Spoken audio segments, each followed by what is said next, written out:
I never met Herman Lee Ensign, but I think I would have liked him. He was a very successful New York City newspaper executive in the late 1800s. When he died, he asked that his fortune go to help animals, particularly horses and dogs. He did this by bequeathing Ensign Fountains to cities across the United States. And guess what? Augusta got one. Ensign commissioned more than 100 granite fountains to be distributed to cities around America and elsewhere.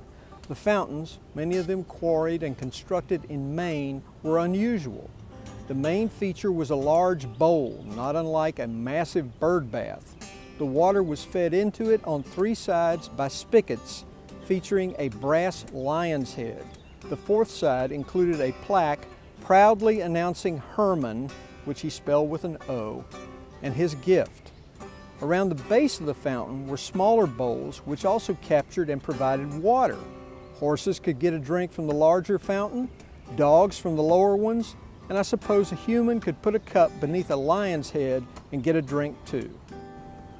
A few years ago, a gentleman up in the Northeast who was doing research on the Ensign Fountains sent me a letter, and he asked what ever happened to Augusta's. And I had to admit I'd never heard of Ensign Fountains back then, and I also knew that we probably didn't have any standing around.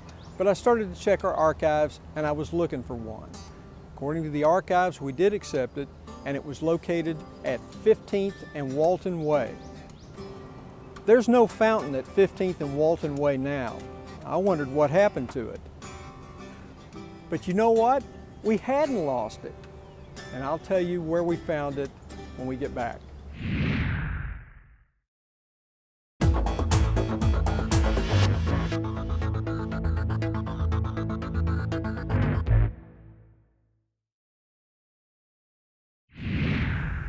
Ladies and gentlemen, the Ensign Fountain. I found a 1970 story that talked about how Mrs. Rodney Sneed Cohen, one of Augusta's Garden Club movers and shakers, had pushed the city to get the fountain out of an old storage barn and bring it here to the grounds of the old medical college. She put it out here so that everybody could see it. She thought it was important, and I agree with her. Today we have the Ensign Fountain. It's not hooked up to a water source, but it still collects water, and it looks like it might be missing a few of its lion's heads, but we still have it, and it's still here. You know, if there is one motto for the city of Augusta, it could be, we don't ever throw away anything.